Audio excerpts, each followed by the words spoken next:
So there we go. We are online. Good evening to the folks out in Zoomland. Good evening to the folks who are here in the Roomland. This is the ANTN 2022 Talent Show, and we're going to start off with PJ Stanley. Says you're going to sing a song. Yes, this is going. Oh, perfect. All right. See where we get this song going.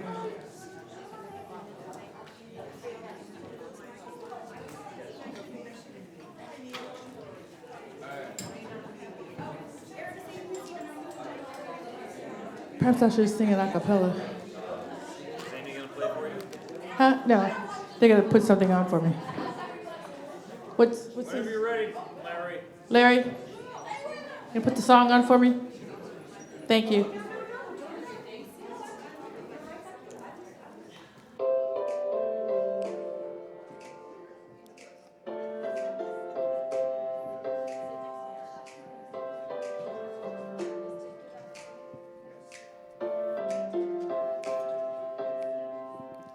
I can beat the night. I'm not afraid of thunder. I am full of light, yeah. I am full of wonder. Oh, oh, oh, I ain't falling under. Oh, oh, oh, 'cause I am full of wonder. Though my feet might ache, the world is on my shoulders. Ain't no way I'll break, oh no, 'cause I am full of wonder. Oh, oh, oh, I ain't falling under. Oh, oh, 'cause I am full of wonder. This light, it's contagious. Go home, tell your neighbors, just reach out and pass it on. Oh yeah, this light, it's contagious. Go home, tell your neighbors, just reach out and pass it on. This light, it's contagious. Go home, tell your neighbors, just reach out and pass it on. Oh yeah. This light, it's contagious. Go home, tell your neighbors, just reach out and pass it on. Oh, oh, oh, we ain't falling under. Oh, oh, we are full of wonder. When everything feels wrong and darkness is upon you, just try sing along. Well, yeah, this is a message from Capana. If your heart turns blue, I want you to remember this song, it's for you, 'cause you are full of wonder. Oh, oh, oh, we ain't falling under. Oh, oh, we are full of wonder. Oh, oh, we ain't falling under. Yeah. Oh, oh, we are full of wonder. This life is contagious. Go home, tell your neighbors, reach out and pass it on. Yeah, this light is contagious. Go home, share your neighbors, just reach out and pass it on. This light. Woo! Yeah, all right, getting it started, babies. Thank you. Thank you. Thank you.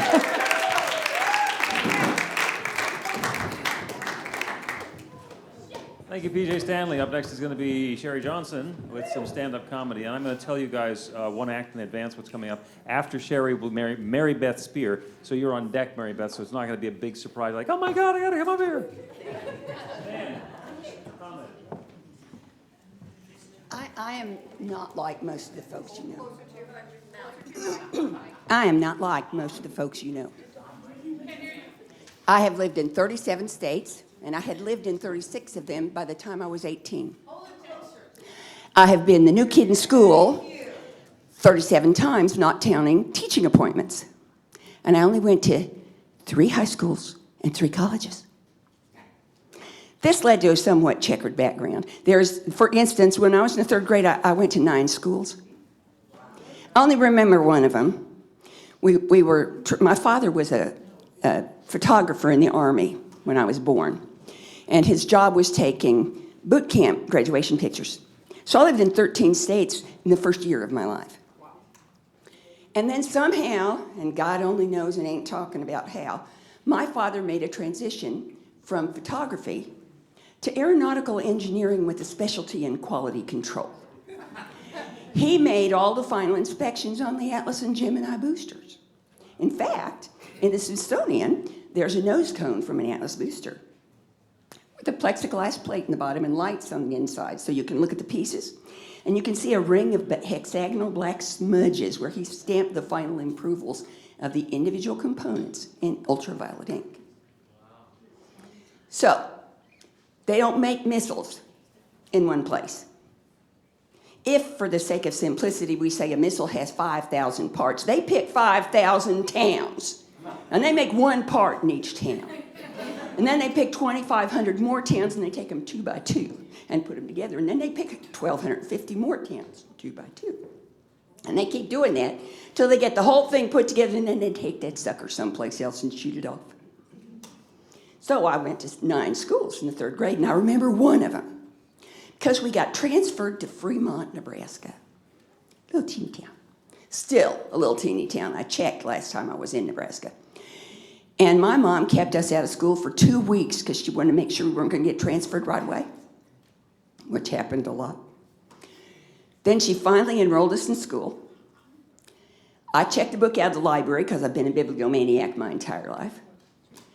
And that night, there was a record-breaking blizzard, shut the whole Blinken County down for 2 weeks, and then we got transferred 14 miles down the road to Meade, Nebraska. 35 years ago, I finally gave that book to another school. I figure I could have bought him a library, a cafeteria, a stadium, a football field, and a parking lot for the overdue fees on that book. And one of the effects that all that traveling had on me was that I developed a real fascination for the peculiarities of language. Because English is, in fact, the single most confusing and ambiguous language on the face of the earth. I mean, where else do you park in driveways and drive on parkways? And where else could Mrs. Wright have the right to form her own rite of passage? I mean, I ask you. And not only that is that English stuff, but we're a big country. We have dialects. We have as many dialects as 3/4 of the Slavic nations in Europe. You know, I mean, we really do. We have Southern. We have Yankee. We have Texan. Texan, you got that? We have California. We have Midwest, and they're all not interchangeable. For instance, in New Jersey, flow, that's what the river does. And wrench, that's something you use to fix the bolts in your motorcycle. But in Texas, flow is what I'm standing on. And wrench is what you do to your dishes after you wash them. It's remarkable. It really is. And there are also idioms that are unique to these areas. For instance, my favorite place I've ever lived was North Carolina. In the dictionary under neighborly, it says, see North Carolina. But they have a few little quirks that'll really get you. I'm just going to talk about 2 of them. The first one is, bless your heart. Now that is completely contextual. Because bless your heart can mean, oh gosh, what an adorable little baby. And bless your heart could mean you come any closer and I'm going to cut something off that counts. But my favorite North Carolina phrase is one that can be used 2 ways. It can be used in genuine, heartfelt empathy. And it can be used in the, would you like some cheese to go with that wine? And it was not used to me in genuine empathy the first time. And that phrase is, I hate it for you. And the other thing about North Carolina is nobody ever yells at you in North Carolina. In the whole South, in fact, nobody ever yells at you. They fuss at you a little bit. Now, you can be left in a heap on the floor in a fetal position, bloody and bruised and afraid for your life from a little fussing at, but nobody ever yells at you.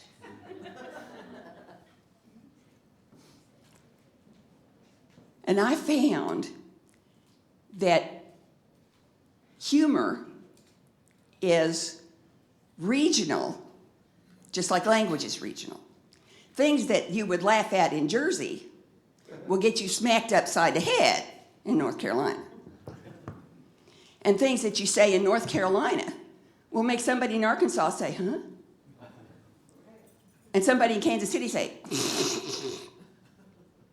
and somebody in California say, I beg your pardon.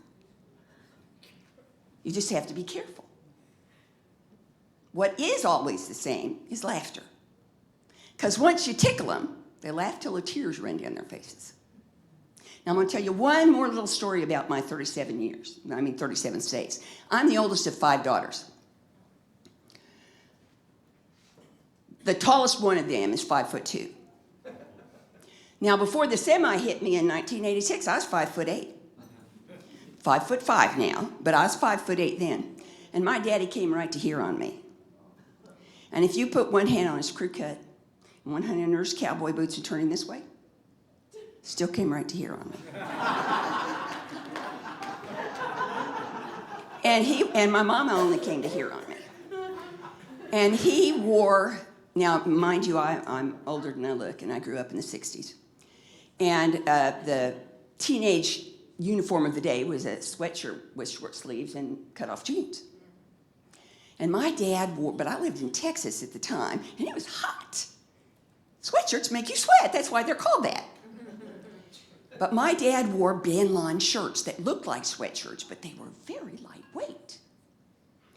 And he had 2 that we really liked. He had one that was kind of a burgundy color, and one that was, well, for lack of a better expression, peacock blue. And so we fought over who got to wear them. And I will never forget the day that my ego was completely crushed, because I had the burgundy one on, and Pat put the peacock one on. She's the next one after me. Oh, and did I mention, well, no, I'll tell you that after. And we tried to sneak out of the house before Daddy caught us, and he stopped us dead in our tracks, and he said, "You're not wearing my shirts." Patty said, "Why not?" He said, "'Cause you'll put bumps in the front of them. Now, take it off and put it back." And I kind of sidled out the door, and as I went by, she said, "But you let Sherry wear the red one." He said, "She ain't gonna put no bumps in the front of it."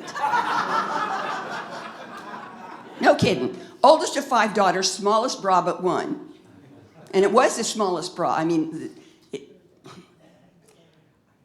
it was the smallest bra.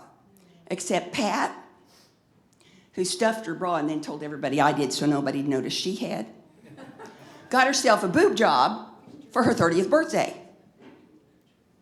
So now I really do wear the smallest bra.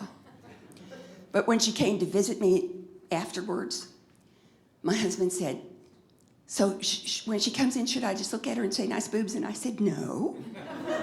You should look at her and then turn to me and say, 'I thought you said she got a boob job.'"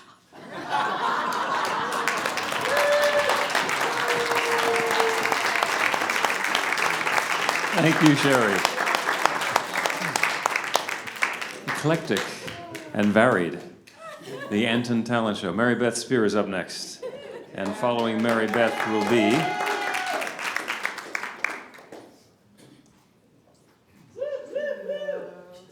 Don Savage after Mary Beth. Well,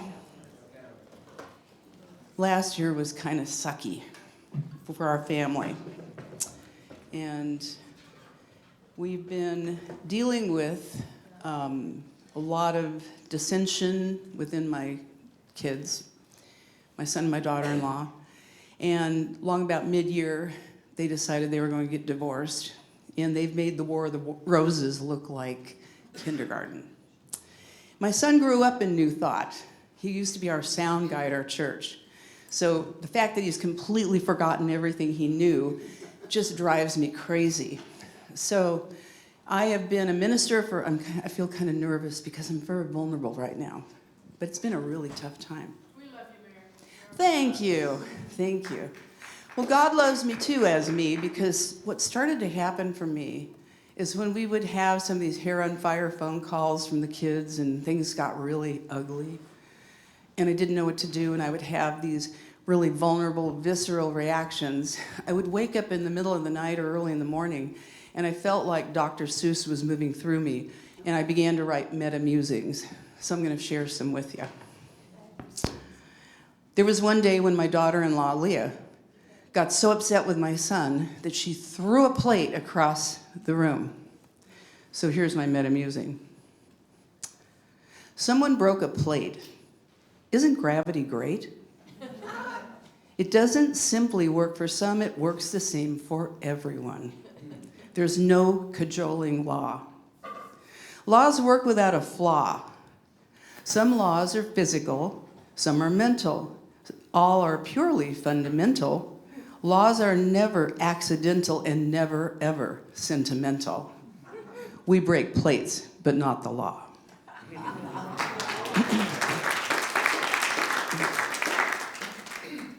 Another hair on fire day when my son Adam calls, and I hung up the phone and I felt so crazed.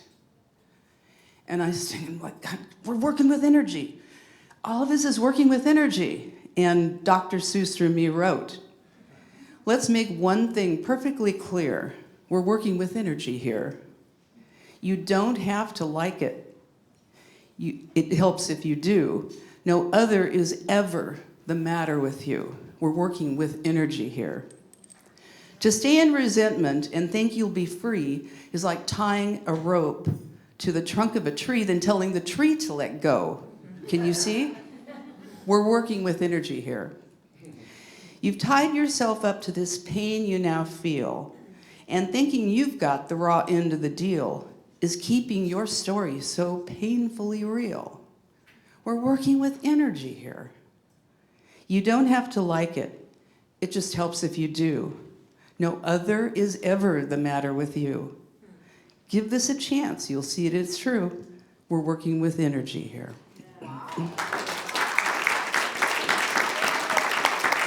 Thank you, Dr. Seuss. So then, thinking about the law again one morning, waking up, thinking about how the law is working perfectly in my family, the way they're using the law in such a misuse of the law, and both of them blaming each other and just watching this thing go like a crash and burn.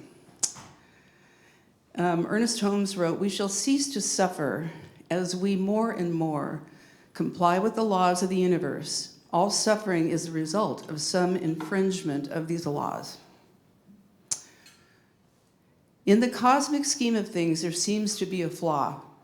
To be the master of your fate, surrender to the law. I once believed the way I went from dream to manifest wasn't just to have a dream, but figure out the rest. Well, I've grown a little wiser, for now I've finally found no wish will cause a seed to grow till it's put into the ground. Then once a seed is planted there, it won't come up for air. Instead, one day, a new green shoot will be emerging there. I didn't make it happen. I didn't make it grow. I chose the seed, obeyed the law, and then just let it go.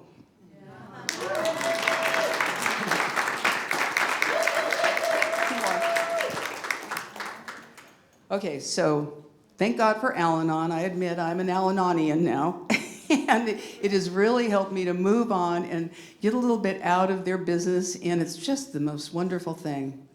So now I look back on some of what I tried, and some of you might just kind of relate to this in your own lives if you've ever tried to fix anyone. Anybody in the house? Tried?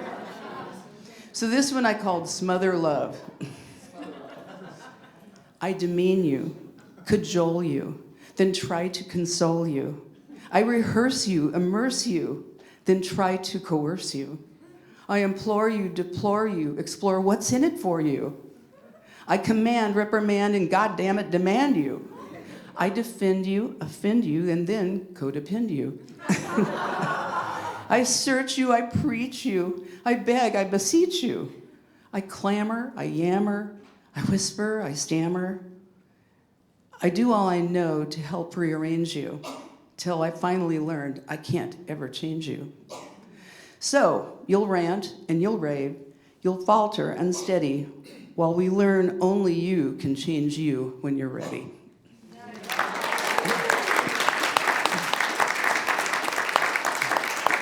Thank you. So how many of you saw the rope trick? Okay. You had like a big audience, didn't you? Well, anyway, you'll see it probably. Are they going to see it tomorrow night, or? Anyway, it was an illusion that was done, and so I did this one for you. I brought this one. This is my last one. And it's called The Art of Manifesting. And there's actually up in Appleton, Wisconsin, the the Children's Museum is in Appleton, Wisconsin, and they have a statue of Harry Houdini, the magician, up there. And they have a statement at the bottom of the statue that says, a quote from him, "What eye can see and ear can hear, the mind believes." So I wrote this poem called The Art of Manifesting. Here's a notion known by few. When we make things trend, we make them true. Harry Houdini, magician master, found a way to trend things faster. Well renowned throughout the land for trickery by sleight of hand. What eye can see and ear can hear, the mind believes, he used to jeer. But here's the truer truth in verse. The key to life is in reverse. Don't take this mindful order lightly. Only hearts can see things rightly. And mind and heart must first believe, for eye to see and ear perceive. Thank you.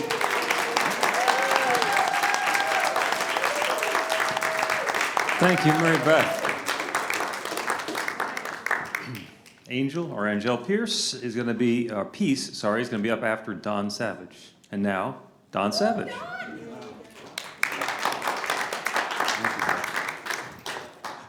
All right, I have a confession to make. I'm not normal.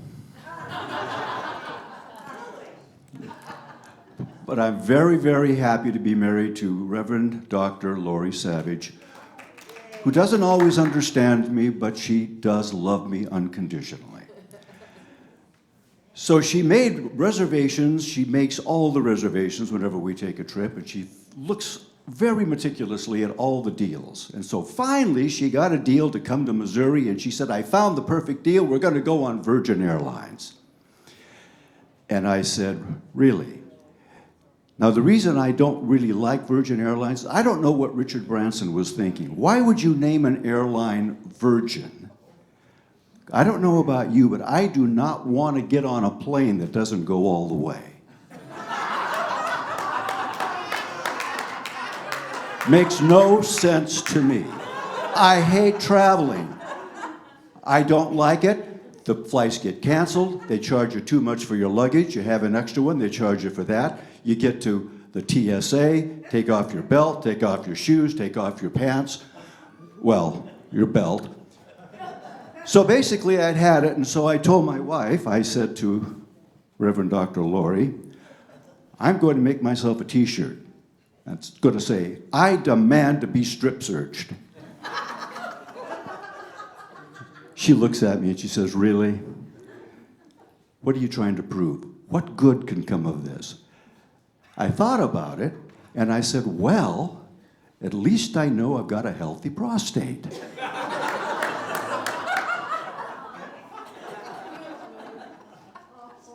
All things work out in the end.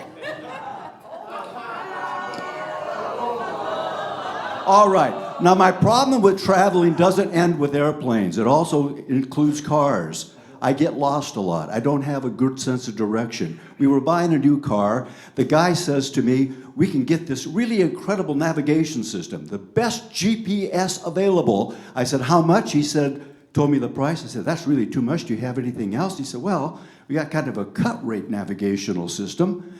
It's not really GPS, it's called PMS. It not only tells you where to go, but it tells you where you can stick your car when you get there.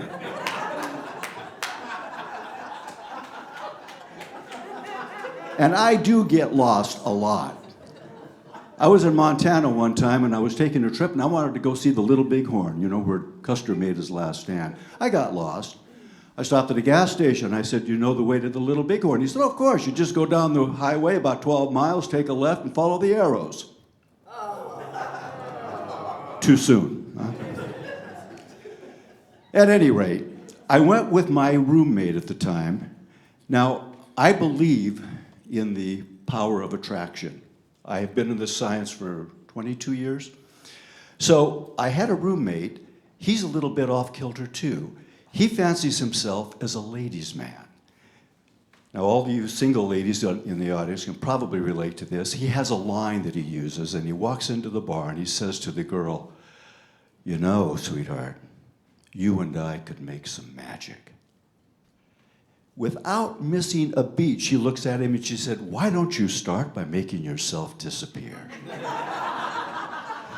But he always thought, if I persist enough, I know I can get laid. So what happens is, he puts a big mirror over his bed. And I said to myself, it's missing something. It's missing that little warning sticker. So I put on there, "Warning. Some objects may appear larger than they really are." Now, we all had kind of a nickname for him. We called him the Carpenter, because he tried to nail anything that moved. Now, he was a nice enough guy, but not the sharpest knife in the drawer. We had a big power outage. He was at the Galleria in Glendale one year. They had a big power outage. He was trapped for 2 hours on an escalator.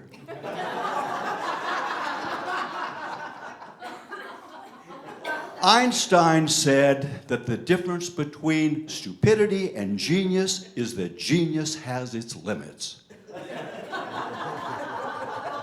When I do something stupid, I don't call it stupid, I just say it's quirky. I do some very interesting things. I see the world through a different lens than most people do. I was walking by a department store, big sign in the window, "Women's blouses half off."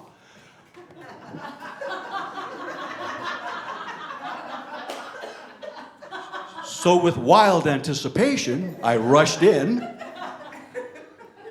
and yet my hopes were dashed when I found out it was just a sale. I went to PetSmart, looking for treats for our dogs. I must have looked confused or lost because a really cute little sales lady came up to me and she said, "Do you have any questions?"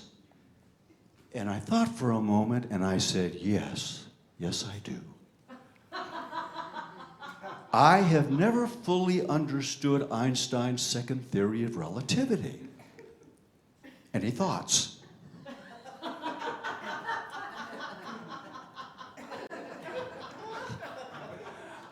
Or the time I walked into the Laemmle Theater in Pasadena, California. It was showing a beautiful little art movie. It was about 2 o'clock in the afternoon. I got my milk duds, I got my popcorn.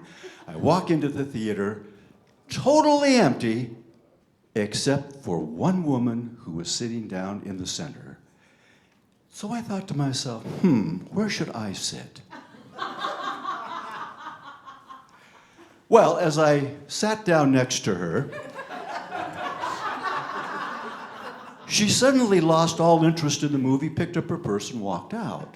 Why do I do these things? My wife asks me all the time, why do you do these things?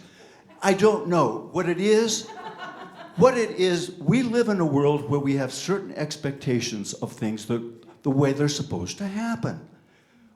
For example, if I made you breakfast in bed, my expectation would be that you would say, "Thank you." Not, "How did you get into my house?"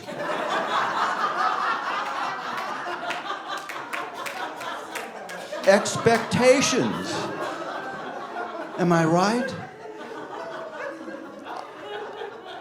I've been in this teaching, as I say, for over 20 years, and I do understand that I see the world a little bit differently, but I do, from time to time, go deep into introspection. I ask myself the important questions. Who am I? What is my one purpose for being here? What are the two biggest reasons Dolly Parton never played the accordion? Important questions.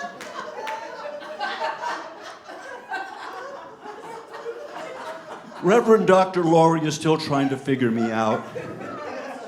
But I told her what my grandfather told me one time, a long time ago. He said, Donnie, never try to figure people out or you'll be crazier than they are. Namaste.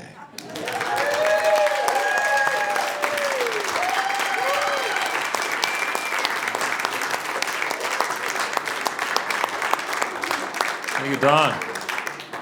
Okay, so now we have a performer live from the interwebs, Angel Peace, followed by another one live from the interwebs, Daniel Nahmod. Oh my gosh, Daniel signed on like seconds before I knew I was supposed to go on, and I'm like, Daniel Nahmod just signed on. Okay. I have not performed in a few years since the pandemic hit, so I'm excited to share with you guys, but I don't know that I have this piece memorized anymore, so I might be reading some of it, and I'm gonna let that go. That's okay. I'm going to share with you a piece of mine called Redefined, and it is a spoken word poem that I wrote. I'm going to ask everybody to take a deep breath with me and let it out. I am not defined by the way I look or who I love. It's time to rise above the hate, the race, and the reasons to discriminate. I am not my gender. I am not my name. I am not my skin. When will we stop playing these games? I'm not my voice or what I say. It's time for us to change our ways. You are not the clothes you wear or the things you do. None of this defines you. We are love that will rise above, running through me into you. Love is the answer to every single thing you will ever do. Take the time to read my book. Take a second look beyond what you see, and then you'll start to believe. Everyone wants to categorize and give people more reasons to hide. They want to put you into a box covered in locks and put you over there so everything feels fair. It's fair to them, you see, because it helps redefine their reality. The world wants to label who you are, but I want to raise the bar. I want to change the standards of who you are. I am not a box, walls, or lines, but I am love of the divine. I want to take you out of your box because there are no locks. What makes you gay, black, white are not reasons to fight. You want to fight over a word or a name when in the end we're all the same. Our minds want to categorize beyond family ties, but we're all brothers and sisters here. It's time that became clear. It's time to stand up and step out. There is no doubt that the time is here to let go of fear. Throw away your label makers. Do I have any takers? Are you ready to live as one? See who and what you came to become? I see you and me, and I believe in what you came to be. See, I am the air you breathe. I am not the things you say to me. I'm not my body that you can touch. Oh, but you can trust that I am something you can feel, that you will know is real. I can take your breath away and move you in many different ways. I'll make you question what you believe, but also bring you relief. I am the light that will help you shine, but shining isn't something you see. It's the power to believe. I am grace filling this space, and I can take your breath away with the things I say, but I am not these words. They do not come from me. They're here to help set you free. I am grace flowing into you. Now what are you going to do? I'm the pure water you drink that wants to help you think. I am not the water poisoned down with lies, drawing lines separating who you are with what you do. I am here to cross the line. It's time. It's time to stand in what you believe. It's time to achieve.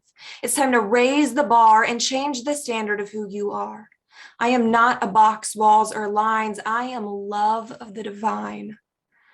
Remember every time you breathe to release the images you see. Nothing is more real than something you feel, not something you can touch, but something that touches you and changes everything you will ever do. Learning to see through your heart is a wonderful place to start. Creating who you want to be, and I want to be free. Thank you.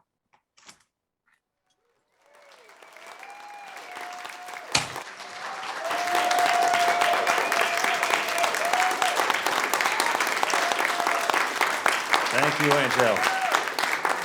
Ah, wonderful. We have such amazing talent in this group. I love doing the talent show because we never know what's going to show up. Speaking of never knowing what's going to show up, Daniel Nahmod is next. Daniel, when we introduced you as the music director for the Retreat 2023 for next year, everybody gave a big cheer.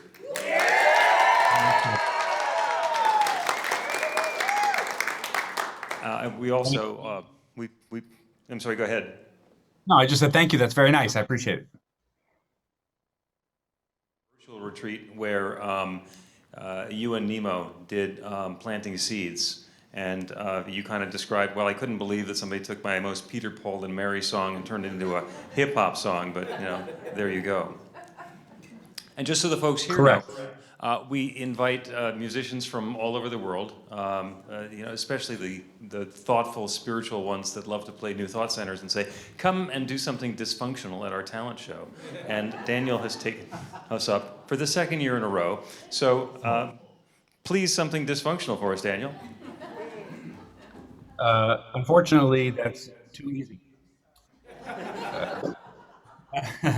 Actually, I literally have like somewhere between 10 and 20 songs that would truly make you worry about me.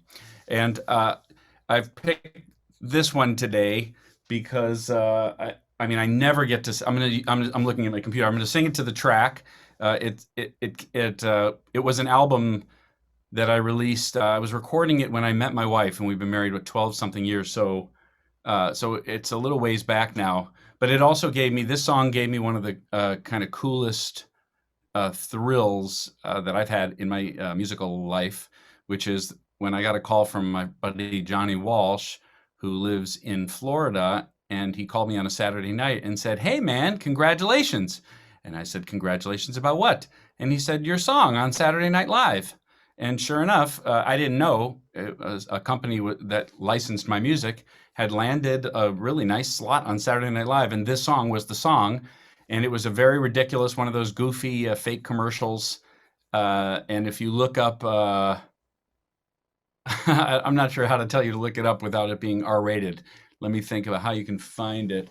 Anyway, but it's a very fun clip. It's Andy Samberg.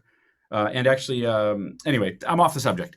But here is the song. And I'm sorry, I'm going to actually plug something, which hopefully most of you know I never do. But I actually am releasing an album. I'm not trying to sell the album, but if you're interested, which you're welcome to get it, but if it's coming out on October 16th at an album release concert, and I'm doing it live and streaming from San Diego. If anyone's interested, just go to my website, danielnahmod.com. That's the end of the plug. You're invited, October 16th. So here is a song that is definitely not on that album. Why? Because I want a career. Here we go. All right.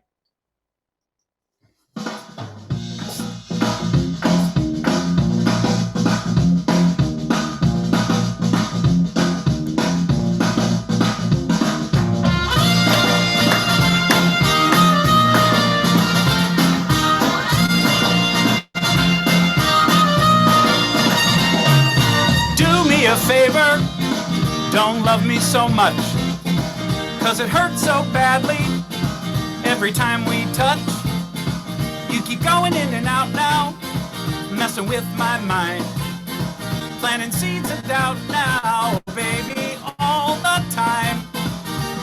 If this is love, I'd hate to see hate, 'cause lately you've been driving me crazy. You keep telling me you're worth the wait, but I've got another idea for you, baby. Don't love me so much. Don't love me so much.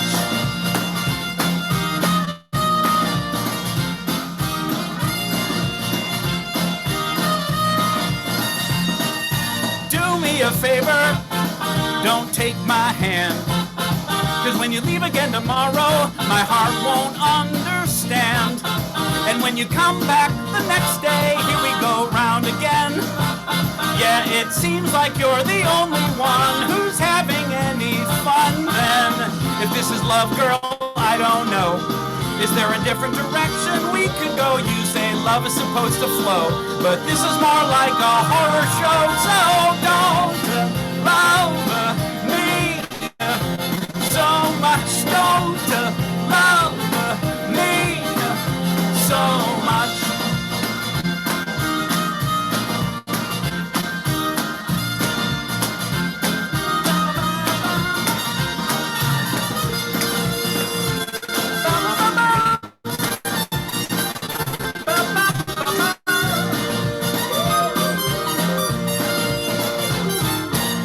Is this revenge for something I did to you in a past life?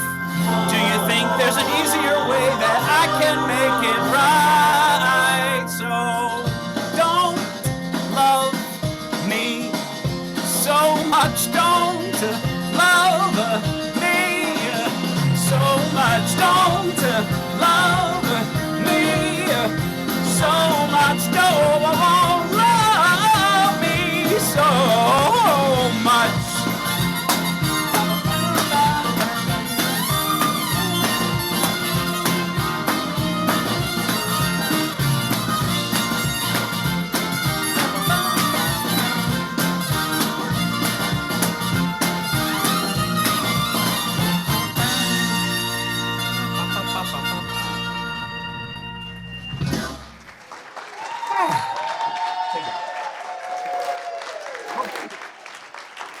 Thank you, Daniel. You're welcome. You're welcome. Such fun. Can't wait to see you next year and the album release on the 16th. Thank you. Come back anytime. I'm going to go to therapy, and I'll see you guys soon. Sounds perfect.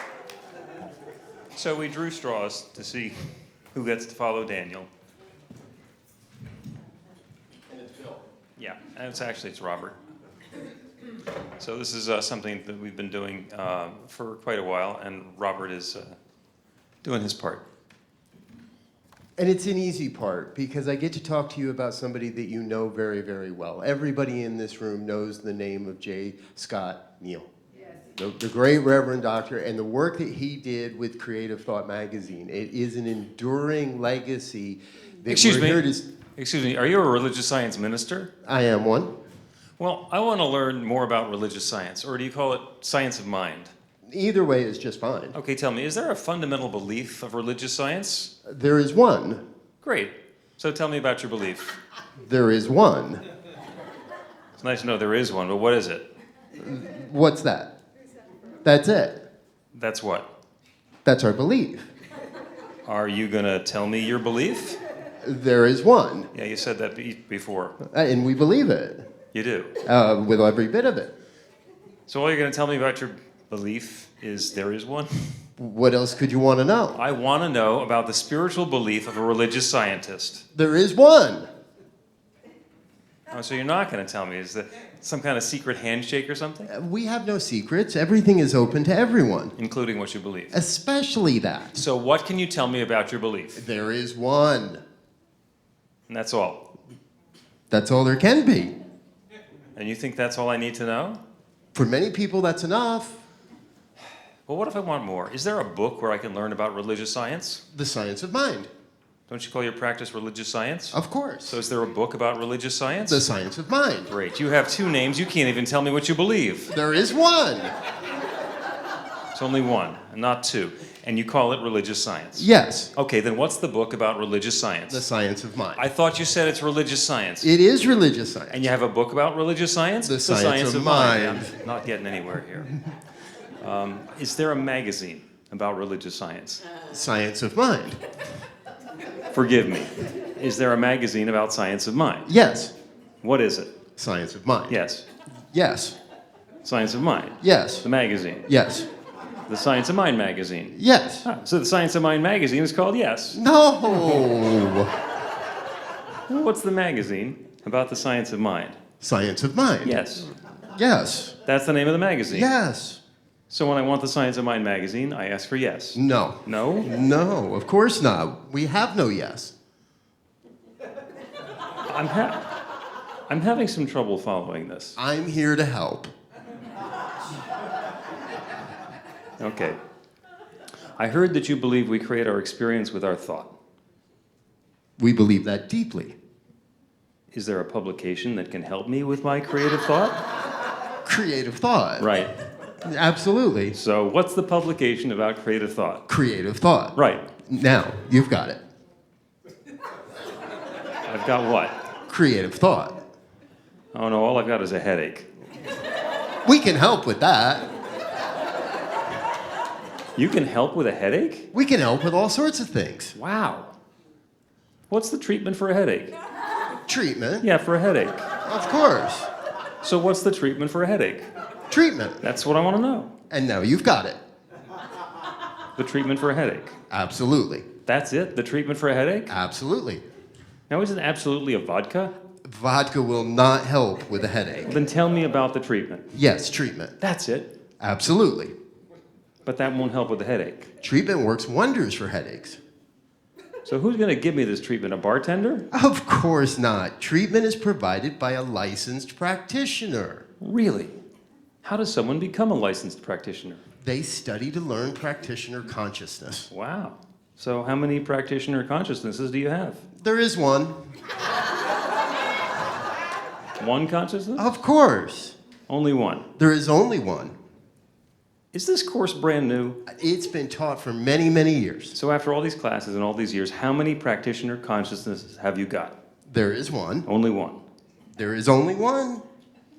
And you're proud of this? It's what sets us apart. Do you have a lot of ministers? There are many of us. Do you ever have two ministers speak at the same event? Sure. Well, how do you decide who's on second? Who's on first, but that's a different comedy bit. Thanks for your time. I'm going to go find a pagan so I can get some straight answers.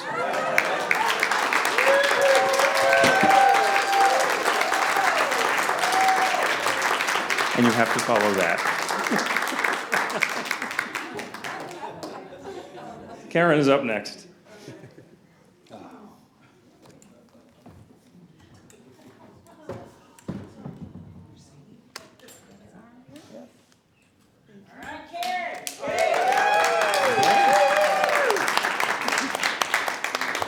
boy. Okay, full disclosure here. I was an aspiring stand-up comic, and I performed 3 times before the pandemic hit. So this is my 4th time doing this, and I was trying I wanted to take a risk and just do it, just go for it. And I was trying to remember my routine, so I had to write everything down because I'm old and I can't remember anything. So this is going to be very short because there's not many jokes that I remembered. Okay, so I have a cane, you know, and a lot of people here today were saying, well, Karen, what happened? How come you're walking with a cane? I don't know if you remember this, but there was a book called The Joy of Sex. Well, on page 27, there's a misprint.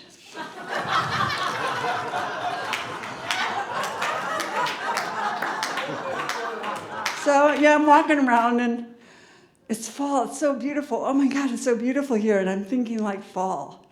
Football, the leaves are changing, you know, the colors, Halloween, Thanksgiving. But most of all, when I think of fall, I think pumpkin spice is back. Get a clue, Starbucks. Pumpkin is not a spice. Pumpkin is to spice what Fox News is to news.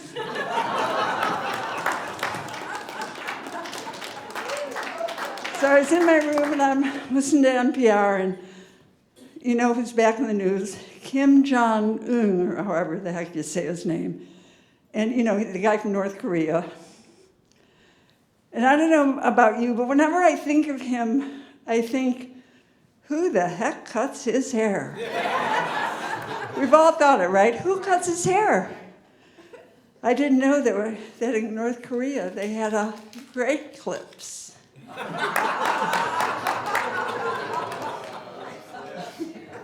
Anybody here over 50? Yeah. Like everybody, okay. So,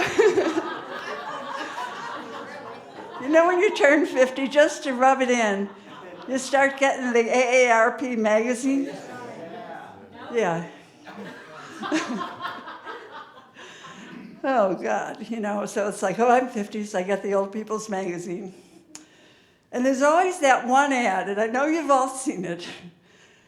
It's that couple, the gray hair blowing in the breeze. They're on their bicycles. They're riding. It's a beautiful fall day. I think James might have been the guy on the bicycle. He kind of looks like him,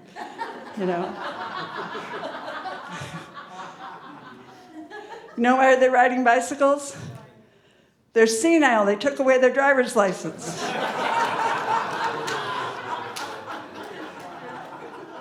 Anyone ever eat at Denny's? Yeah, we've all eaten. Okay. The Grand Slam breakfast. Toast with butter and honey, 5 strips of bacon, 3 pork sausages, 2 pieces of country fried ham, not your city ham, your country ham, pancakes. What else you got there? Oh, 4 eggs cooked the way you like them. What else you get? Oh, hash browns. Oh, and a fruit cup so you can pretend like you're eating healthy. Coffee and OJ. Then you turn to the back of the menu because they're too embarrassed to put it in the front. And there's the senior menu. Breakfast. A piece of dry toast and 1 egg. And it's not even an egg, it's the egg white. So my theory is that Denny's, it's a plot to starve us to death. Because they want to take our handicapped parking places.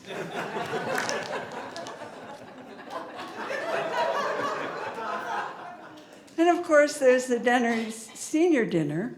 That's always delicious. But to enjoy this culinary delight, you have to get there at 4 o'clock. 4 o'clock. Are they kidding? That's past my bedtime.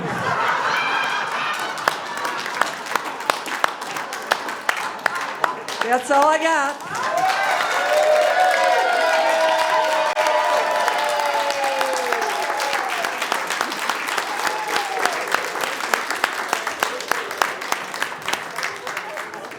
Gabe Beauregard is up next.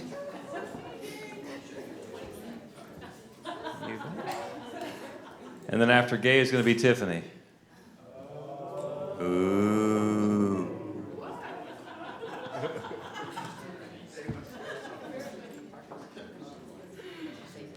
Well, this is a change of pace. I hope this isn't a comedy act. I have 2 poems that I have written, and one of them I wrote quite a while ago, and I just rediscovered it a little while ago. So the name of it is Just Let It Be. There's no need to worry, no need to fret. Don't choose to lose. Stick up your chin and decide to win. There's no need to wait. You've got what it takes to make yourself great. Take the time to know the real you. Then trust and believe, and let that real you shine through. It's easy, that's the trick. Don't think there's something out there that you gotta lick. There's no need to fight, no need to fret. Just let go of regrets. Let go of stress. Be happy and gay, and let your cares fade away. Instead, you'll find peace. Instead, you'll find joy. Instead, you'll find you're at one with all. You're at one with love, You're at one with life. You're perfect in every way. What more can I say? Then just let the real you, just be the real you, and you will soon see. You'll be ever improving and evolving to be the eternal one you're meant to be.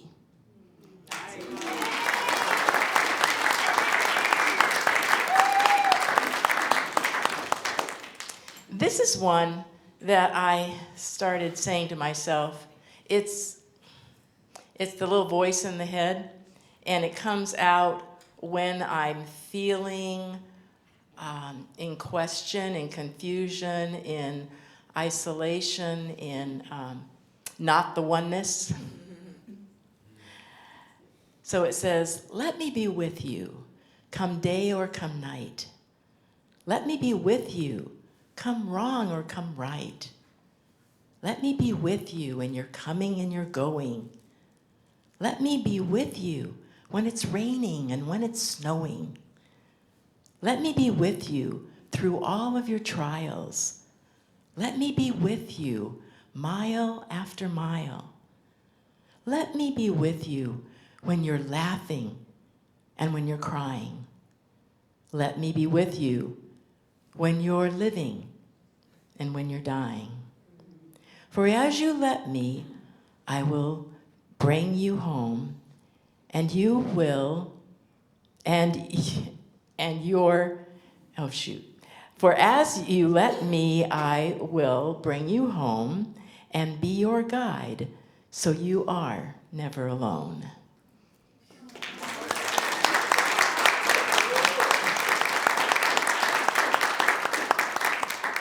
And I'm just going to give a little pitch here.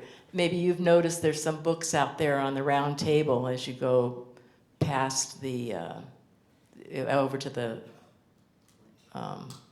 dining room or whatever, you want to go that direction, out here.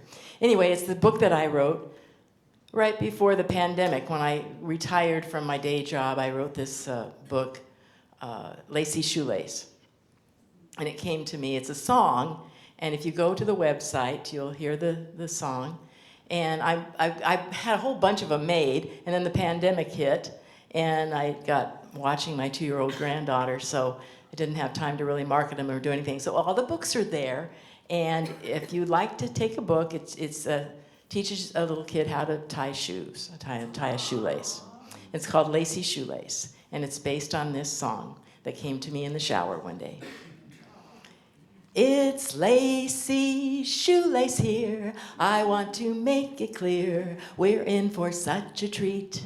As you go, move your feet, just tie me in a bow, and then it's off we go, to run and jump and play, until the end of day. And when it's time to rest, and we have done our best, just pull my strings away, and then we'll hit the hay.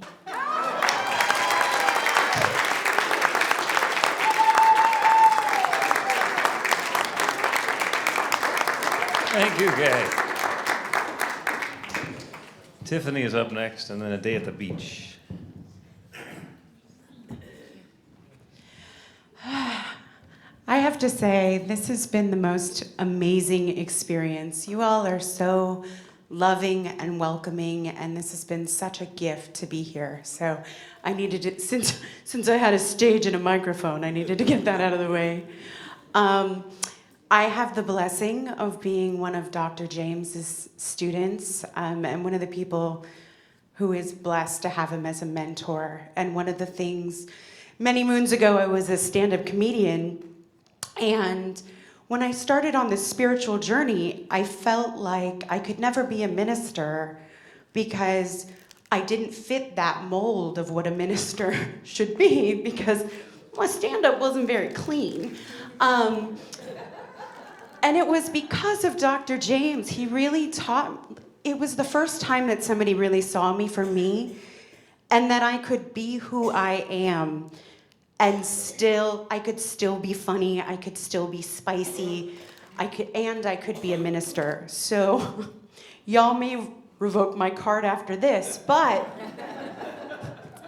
So he's been encouraging me, like, in different spiritual settings, like, you should do your stand-up, you should do your stand-up. And I was like, James, I'm not a clean comic. Like, that's not what I do. And he was like, oh, no, it's fine, it's fine. I was like, I don't think it's fine. Like, I think this might be a problem. So I scrubbed my act to make it as clean as humanly possible. And there's still gonna be a few shits and probably several assholes, and I'm hoping that's gonna be okay with all of you. So, I knew I was in the right place. So I mentioned I am Reverend Dr. Tiffany Milne. I've only been a minister for a couple of years now. I'm a staff minister at the Global Truth Center, which is amazing. And I kind of just got thrown into ministry. It was like, congratulations, here's your laminated card and the pulpit. Go for it, right? And I realized that, I didn't really know who I was as a minister when I first got that laminated card. It felt daunting and overwhelming. Our vision statement at the Global Truth Center is love only, forgive everything, and remember who you are. And it felt really, really daunting because I still have bad days. I still have moments where I thought that being a minister meant that I lived from this highest elevated place every moment of every day. And what I realized is really what being a minister is a commitment to consciousness. It's a commitment to living from that place. And when we fall off of it, or we're not living love only, forgive everything, and remember who you are, we get back on it quickly. And so I remember being a newly minted minister and all this pressure, right? Because now I'm supposed to have the answers. And I woke up just mad. Like, do you ever just wake up in a bad, well, you're all perfect ministers, been doing it a long time, you probably don't wake up just mad, but I was just mad. Like, I just woke up grumpy and there was so much to do and it was a busy day and I have kids and it was just really a rough day. And so I went to Starbucks and I'm like, I'm just gonna get my coffee. Coffee fixes everything. Maybe I'll put some Jack Daniels in it. Like, I'll fix it. I'm gonna go and I get to Starbucks and I'm standing in line and the woman in front of me cares more about how her boobs look in her need a man to pay my mortgage t-shirt than watching her children who are running around destroying the place and ripping cups and they're running amok in the store, and I'm thinking, oh my God. And then the 15-year-old barista cares more about flirting with the other barista than making my goddamn latte so I can move on with my day. And just when I was about to bludgeon them all to death with a maple nut scone, I looked up and I saw a mug on the wall with a quote from Helen Keller. And it said, love is not something that can be seen or heard, but something that must be felt with the heart. And suddenly, my consciousness shifted, and all the anger went away as I thought, how the hell does she know?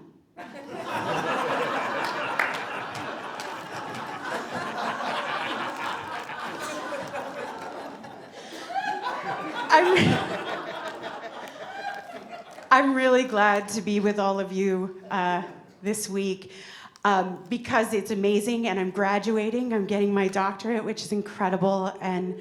But mostly it's because my in-laws are at my house right now.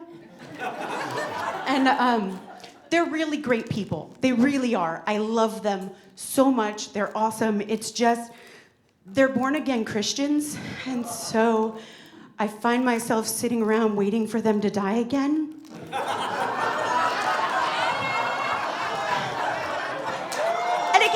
It's not that they're bad people, they're really good people. It's just, they're all worried about my soul, like, what with me being a Jew devil and all. And so I finally had to tell them, like, I'm not so sure I want to even go to heaven if there is one. Like, all the cool kids are going to be in hell, right? Like, who wants to spend the rest of eternity with a bunch of Mormons? They're like God's telemarketers, you know? Like, I don't even like them when I'm hosing them down when they ring my doorbell. Like, I'm always afraid I'm gonna spray off some of their Mormon bullshit, like little Mormon bullshit flowers are gonna start sprouting on my lawn. But you know, I finally had to tell my in-laws, like, I'm not so sure that all these people, these righteous Christian people, are even gonna get to go to heaven. I mean, if you referred to the day that a bunch of people got together and killed my only kid as Good Friday, you would have some explaining to do when you got to my front door, right? You need to call that no good, very bad, fucked up Friday if you want to get into my door.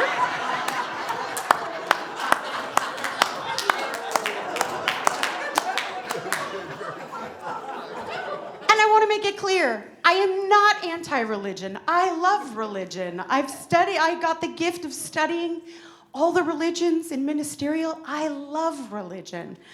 I just feel like you should treat it like if you're in a long line for a bathroom and you're about to piss your pants. You should worry about yourself. You know what I mean?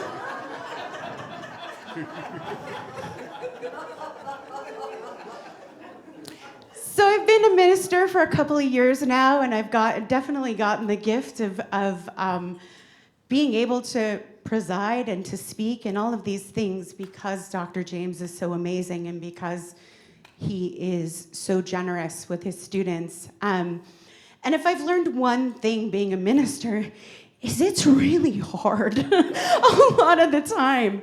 I mean, every Sunday, no matter what religion you're in, well, I mean, Jews, we do it on Saturdays because we like to be different. But like if you're a minister, every Sunday around the world, no matter where you live, ministers have to get up each and every Sunday and find new and creative ways to inspire people to not be an asshole.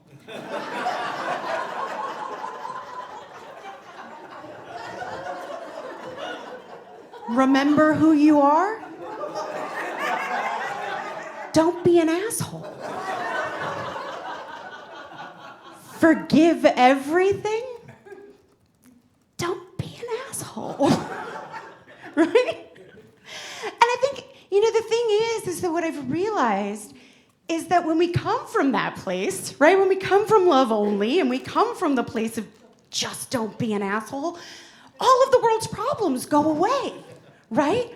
Republican, Democrat, doesn't really matter. Just don't be an asshole, right? Mask, no mask, I don't know. Don't be an asshole, right? Jewish, Christian, New Thought, don't be an asshole, right? Vax, no vax? Vax.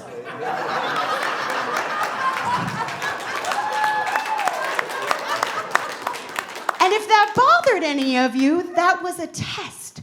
Don't be an asshole. Thank you.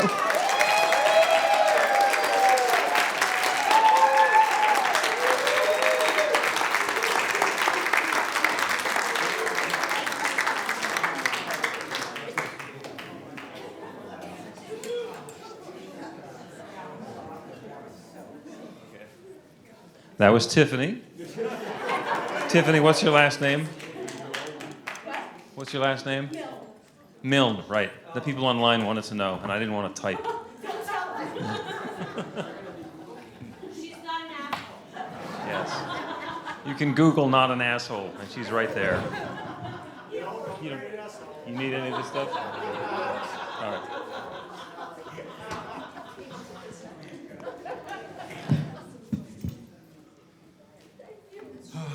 Thank you, Bill. Any more mics? You're good. Yeah, give this beautiful young lady a mic here. Aha! Hey, wait a minute. I'd say to start. She had a mic. So there's a long tradition, I understand, here in this movement, and especially in this room, of being voluntold. Unfortunately, both of the people that I was going to voluntold have slipped out of the room. So, Reverend Eric, would you be willing to play the part of Reverend Dr. Jonathan Zenz? Oh yeah, let me remind everybody, we say yes around here. Yes! Don't be an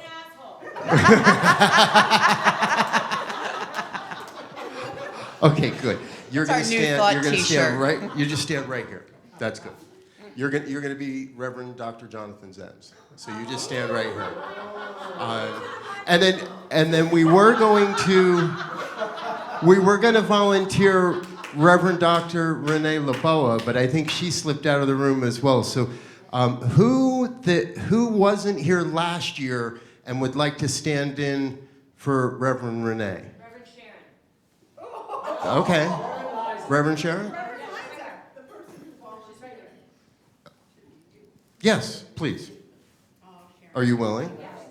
Okay. Can you take a joke?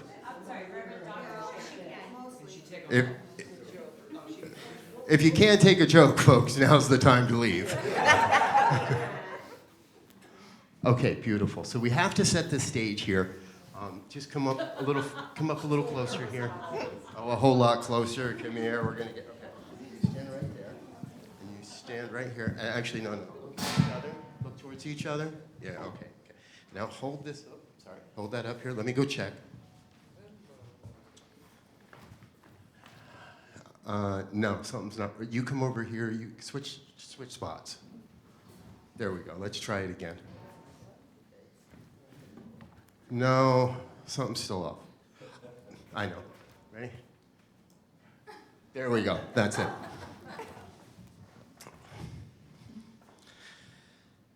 With laughter being the best medicine, we dedicate today's day at the beach to those in Florida. And therefore, I'm not in a t-shirt and a pair of shorts because it's a very cold and wet and blustery day in Florida. We can see that our building here is built strong and warm and strengthening. And I'm a new entrepreneur. And it's my first day at the beach opening a candy store. So we're gonna just kind of hang out and see if anybody comes along and decides that they want to buy some candy from our candy store today, even though it's raining and rather blustery and just pretty much a nasty day. But, you know, we're going to try and sell some candy. That is, if somebody decides they want to. Do you have any candy for sale? I do. I would like a Snickers bar. A Snickers bar? Yes, please. A Snickers bar. Let me see if I have a Snickers bar. I don't have any Snickers bar, but would you be interested in a lemon Oreo? Okay, no Snickers. How about a Clark bar?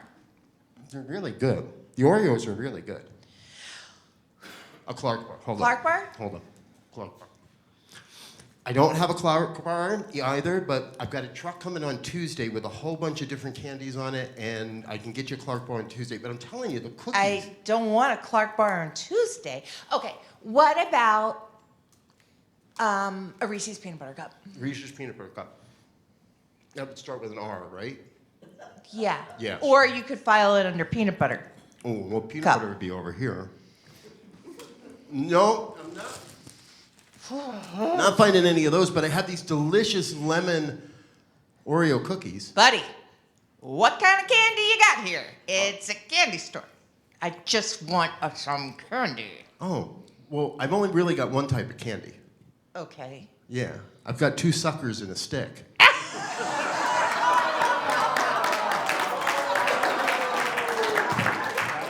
Can I interest you in a lemon cookie? Would you like a lemon Oreo? I will take an Oreo. And the best news is nobody has to follow that. You all have been wonderful. Have a great night. See you at the crack of dawn tomorrow.